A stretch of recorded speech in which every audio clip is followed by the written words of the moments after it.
Now available in paperback and e-readers, John Haynes' Illuminati, the man who rules the world, takes on the head of the global elite in this all-new action-packed John Haynes series adventure. Get your copy of John Haynes' Illuminati in paperback and e-readers at Amazon.com and online booksellers everywhere.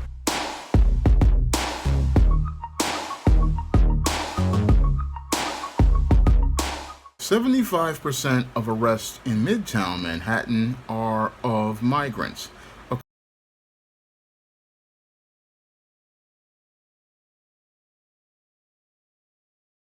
This comes as a new report reveals illegal migrants are making up to about 75% of the arrests right here in Midtown Manhattan, where I am sitting.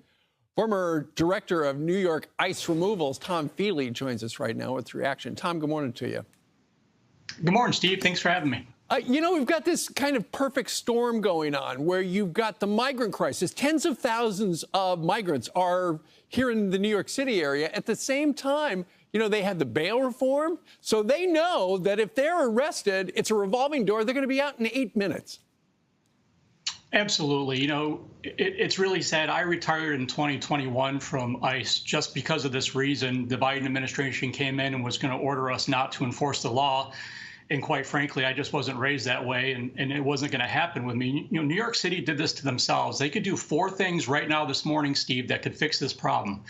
Get rid of the horrible green light law, which prohibits law enforcement with cooperating with ICE in New York State.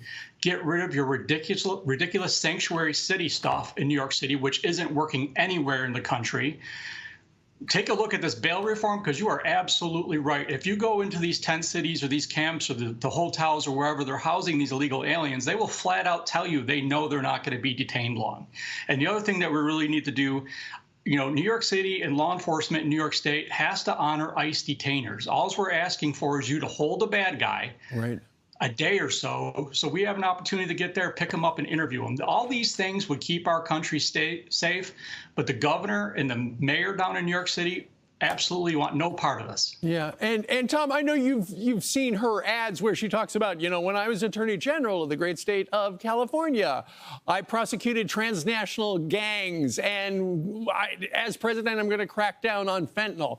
Doesn't really address the issue of tens of thousands of migrants coming into the country right now, where, as we've seen here in New York, and you've seen it, some have punched cops, kicked cops. Tom, there should be a rule. You punch a cop, you're going home. Yeah, the Biden administration has been the worst administration as far as border security goes. And like President Trump said last night, you don't have to like them. I've worked with every president since Papa Bush, and the reality and the fact is the border was secure under President Trump. That is what we need. And I was actually on Fox News once, when she was first nominated or told or announced as the borders are. And she, says that never happened. And people want to say that never happened. Really? Because I was on Fox and Friends one morning talking about how she's the borders are, never been to the border, and how this is a complete failure. So, you can be fact intolerant all you want, but, the government has a duty to keep its American citizens safe, and they're not doing it. And you're absolutely right. Suddenly it's a safety issue. Do you feel safe? According to a report on Fox News, it states that 75% of people arrested in Midtown Manhattan are migrants who entered the country illegally, and that this surge of arrests basically is due to people who entered the country illegally, going out and committing crimes. Now, I thought that the migrants who came across the border, who were bused here by Texas Governor Greg Abbott in an effort to challenge the standards of sanctuary cities, like New York City is, were supposed to be people looking for a better life. However, when we look at this whole surge of arrests, and 75% of them being migrants who entered the country illegally, it's clear that many of the individuals who we thought were looking for a better life are not looking for a better life, but an opportunity to continue participating in the same type of possible criminal behavior they participated in their home countries. Now, this whole situation with 75% of migrants being most of the arrests in Midtown Manhattan are yet another shocking turn of events as related to the migrant crisis here in New York City that has gotten progressively worse. Now, back in 2022, when Texas Governor Greg Abbott began busing migrants who entered the country illegally into sanctuary cities like New York City, New York Mayor Eric Adams said that he would be able to handle all of these migrants. Unfortunately, as far back as March of 2023, the mayor has been completely overwhelmed by all of these migrants who have entered the country illegally and have been given sanctuary in New York City, a sanctuary that is seeming like it's turning into an asylum where the inmates are getting more and more control. And it seems like they're getting more and more control due to the dysfunctional laws that have been put into place by former Mayor Bill de Blasio and Andrew Cuomo, the former governor of New York, who established the sanctuary city policies that have basically turned New York City into chaos. The main reason why we have so many migrants, again, basically in the city, is due to Eric Adams basically looking to call Greg Abbott on his bluff, but not looking and thinking critically about the backwards policies that enable migrants to basically be the inmates running the asylum, because these laws basically make it where these individuals who commit crimes cannot be deported by the federal organization of Immigrations, Customs, and Enforcement.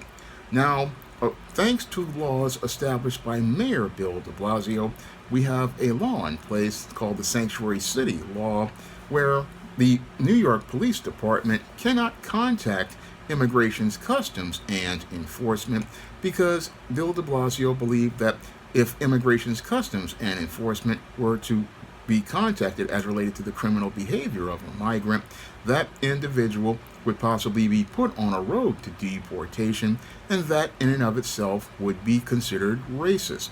Now, this whole emotional policy has completely backfired, and this policy basically has made it where, combined with bail reform, a policy established by New York Governor at the time, Andrew Cuomo, we've got a situation where the sanctuary city has turned into a complete asylum, an asylum where the inmates are basically looking to use this whole loophole in law to be able to not only be able to commit crimes, but once they are arrested, they are released back on their own recognizance. And as they are released back on their own recognizance, what these individuals do is go out here and be able to be emboldened to commit more crimes. And they're emboldened to commit more crimes due to the fact that there's nothing anybody can do on the municipal city level due to the sanctuary city law that says that the local law enforcement cannot contact Immigrations, Customs, and Enforcement regarding these individuals' felony crimes. Moreover, with this compounded with the bail reform law, this makes it where this individual basically can go out here and be released on their own recognizance, and this basically incentivizes individuals to be able to commit more crimes. And they're incentivized to be able to commit more crimes as the mayor and the city council, in their political game of chicken, are looking to continue trying to maintain the ideologies of the far left as related to these social justice policies that basically are caught up in the ideal of individuals who enter the country illegally looking for a chance at a better life, but not understanding that there are opportunists who are looking to be able to take advantage of these people's what I would call bleeding hearts, take advantage of their bleeding hearts to be able to squeeze them dry, and squeeze them dry because as these people legislate on feelings, they're not looking at the facts related to many of these migrants, and looking at the facts that, again, this mass migration basically is a policy that's a complete failure. And it's a complete failure that basically debunks the whole theory of a sanctuary city law and sanctuary cities overall, because you cannot provide sanctuary to those who basically look to become inmates of an asylum they want to control and turn into a fiefdom, and are only allowed to be turning it into a fiefdom due to the weak leadership of people like Governor Kathy Hochul, the New York State Legislature, New York Mayor Eric Adams, and the New York City Council, who are more caught up in their pride as related to their ideals to not see the real consequences of their actions, and don't want to swallow that pride and admit that their whole policies regarding sanctuary cities are a complete failure, that their whole ideology of sanctuary city is a complete failure, because the whole thing is you can't have sanctuary in a city for people who entered the country illegally, because these people are breaking the law. And what you're doing by enabling them to break the law is basically winding up making it where we're not going to have a stable society with a quality of life, because once you wind up breaking one boundary at the federal level, that basically makes it where on the state and local level, the people who entered the country illegally believe that they have a right to break even more laws, because if you allow someone to break a law on a federal level, what they will do is break it on a state and local level, and believe that they basically can do whatever they please without accountability. This is the whole idea that flies over the heads of many politicians like Eric Adams in the New York City Council and the state legislature and Kathy Hochul, who basically want to sit there and say that their hands are tied and they have to follow the law. However, who makes the laws? Critical question I would like to ask most of New York's politicians, because according to our U.S. Constitution, it's the first three words are "we the people," and with the first three words being we the people are the ones who make the laws.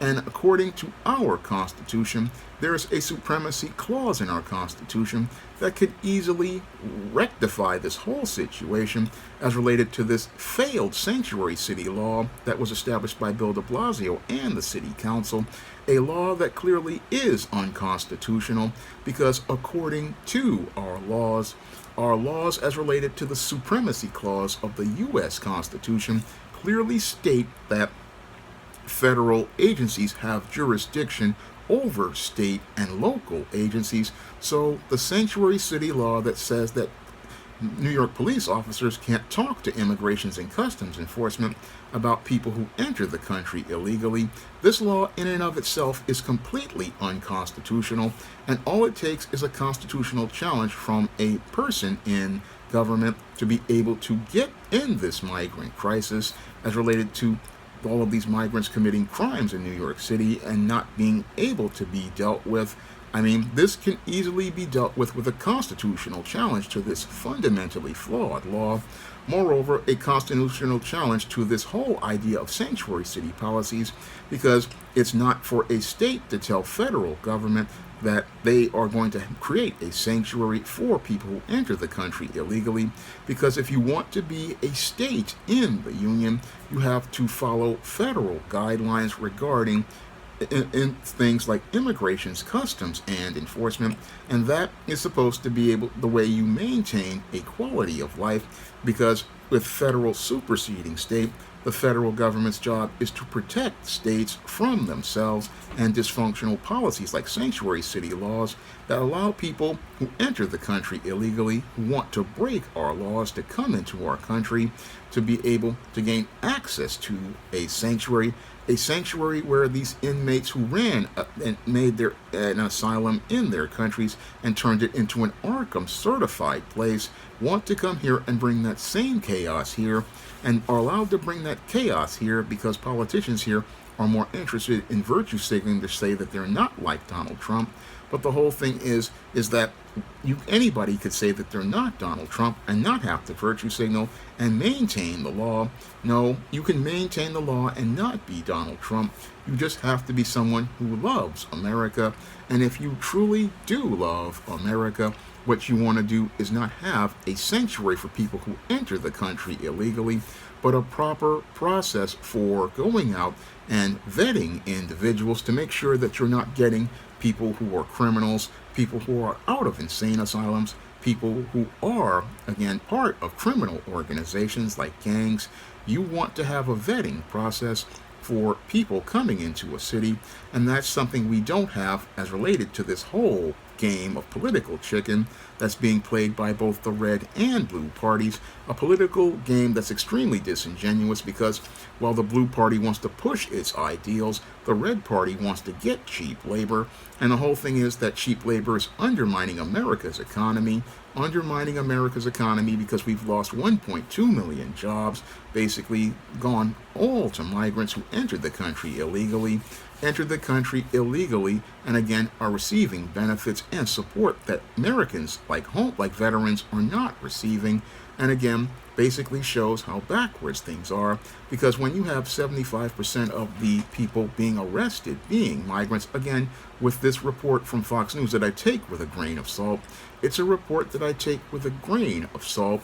However, there is some facts to it again, because it shows how this whole series of policies aren't working, and instead of politicians serving we the people, they just look to find a way to make excuses for themselves, make excuses like Eric Adams, the cream of wheat man, says he's following the law, but as a part of the executive branch, your job is to not only enforce the law, but if you see a law that is unconstitutional and completely illegal, like the jab mandate was that Eric Adams enforced, because he said he's following the law, but he's not being a leader in any way, shape, or form. No, he's not being a leader in any way, shape, or form. Neither is the city council that New Yorkers elected, and that's where I got a bone to pick with most New Yorkers. I mean, this is your city, and you just basically are sitting there letting these people basically run it into the ground. And that's what pathetic people do. They don't take their power. No, they don't take their power, and they just sit there and let people run them into the ground. And this is how New York went from being a place that was great in the 50s and 60s to a hellhole that it was in the 70s, 80s, and early 90s, where basically crack dealers and drug dealers took the entire city over and basically ran what was left of it into the ground. And that apathy only changed once David Dinkins basically wound up having a white person getting killed on his watch. And that's when he wanted to do something, but it was too late. And that's what led to Rudy Giuliani getting elected in 1993, because people in New York basically didn't take their lives seriously.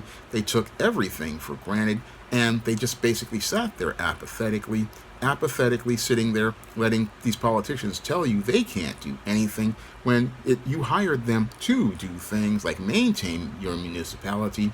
And part of maintaining your municipality is going out here and getting rid of bad laws like the sanctuary city law, because we see that the sanctuary city is nothing more than an insane asylum where basically the inmates are running the place. And instead of asserting the authority and leadership that politicians and law enforcement are able to do, what we've got are a bunch of backwards policies from backwards politicians like Eric Adams, the New York City Council, and prosecutors like Alvin Bragg, who basically put getting Donald Trump above the safety of New Yorkers and created an environment basically where these migrants who enter the country illegally believe they don't have to follow the laws of New York City, don't believe they have to follow the laws of the federal government.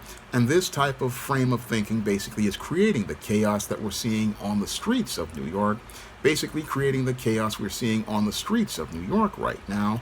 And all because these politicians don't want to swallow their pride and admit that they're wrong, because sanctuary cities are basically the same level of failure that we had with the vaccine mandate, the same level of failure we had with prohibition in the 1920s.